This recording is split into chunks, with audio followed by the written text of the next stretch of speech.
Let me ask you a question. Have you ever sat down to practice, pulled up some reference photos, and then you didn't get any better despite making 10, 20, maybe even 50 sketches of the same subject?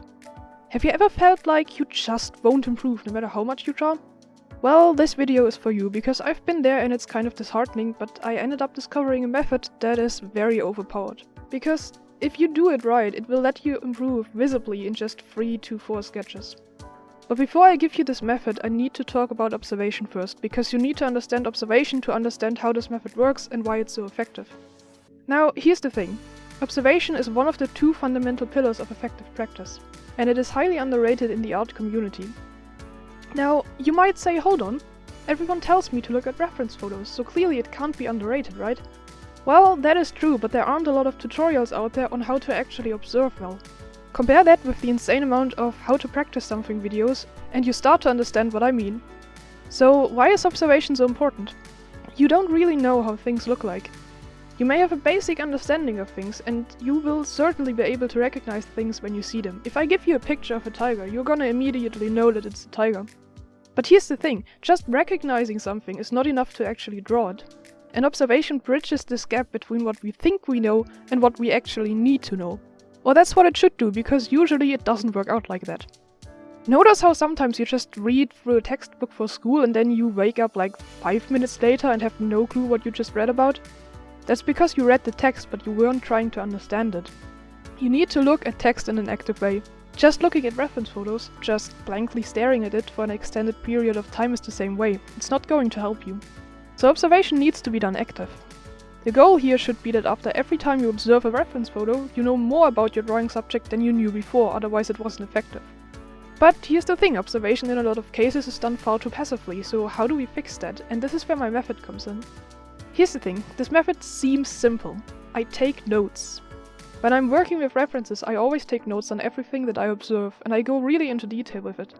Now I know, just hear me out, I know you're here to draw, not to write.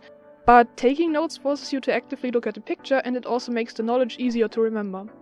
Now this is all good and well, but it won't be of any use to you if you don't know how to actually take good notes. So what are good notes? Let's take a look at this note. Tigers are orange. Is this a good note? Well, there isn't just one orange, there are many different colors inside of the orange color range, so you need to ask yourself, where on the color wheel is that orange? How light or how dark is it? Is it closer to red or is it closer to yellow, or maybe it's directly in the middle? How saturated is that color? How do the light conditions in the photograph interact with the local color of the fur? Would it look different under different lighting conditions? Notes need to be specific and they need to go into detail. Generally, the more detailed the better, because this means you really understood what you're looking at. So, what do you take notes on? Because there are a lot of different things to keep in mind when doing this exercise. Look at the nose of the tiger. See how it's around as big as its ears? Anatomy, and especially proportions, are important for animals and humans. Even if you don't consciously know the anatomy, subconsciously, when people look at the picture, they will realize when something about the anatomy is off. Also, notice how the nose is similar to a triangle and the 2 sides on the bottom have an angle between them? This angle is bigger than 90 degrees. It's very obtuse, so you need to make sure you capture that in the drawing, otherwise it won't look like a tiger nose. Take a look at the ears again. They are really round, aren't they? Unlike house cats, who tend to have more triangular ears, most big cats like lions, tigers and cheetahs have round ears. So take a look at the forms, and if you can, think about them in 3 dimensions rather than just 2, because this will help you draw animals from imagination. Take notes on how the animal is behaving. Are they relaxed or are they in the middle of a sprint? Poses can change the mood of a painting dramatically. The next big topic are colors. Colors are made up out of hue, saturation and value. Now one of these is much more important than the others. Can you guess which one? Take a look at this photograph. I converted it to grayscale, which takes the hue and saturation out and only leaves the value. Notice how you can clearly understand the grayscale photo.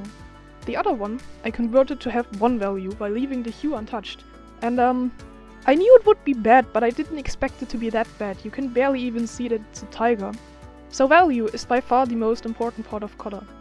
Also, see how the fur of the tiger is white around the eyes, nose and mouth? Breaking down patterns is especially important for animals because almost no animal is just one uniform color. Now these color shifts can be very subtle in animals, but they are there, and incorporating them will make your picture look a lot more interesting.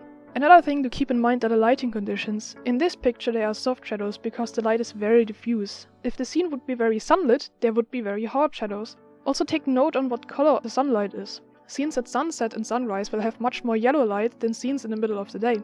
Thinking about perspective is also important. In this picture the camera is above the tiger. You can see this because we can clearly see the top of his head. Last but not least, there is composition and size. A lot of natural stuff is broken up into big, medium and small shapes. Also, keep an eye on the relative size of things. Sometimes when a drawing looks slightly wrong, it's because some things are just too big or too small in comparison to something else. Now this kind of plays into proportions, but the other part of this are everyday objects. Let's say you draw an indoor scene. Imagine you would draw what is supposed to be a normal sized desk, but instead of being around as high as your waist, it ends up going up to your chest. So this desk would be far too tall. Now usually objects aren't that much off, but even if they are off a little bit, it can sometimes break the picture. If you take anything away from this, then make it this. If you are practicing and you don't get any better, and you are starting to doubt yourself, I want to reassure you that you can draw. Getting better isn't about talent, it's about the methods that you use. So go out there and observe and take notes like an artist. If you liked the video, feel free to like and subscribe. And with that, dear fellow creatives, keep on practicing imagination.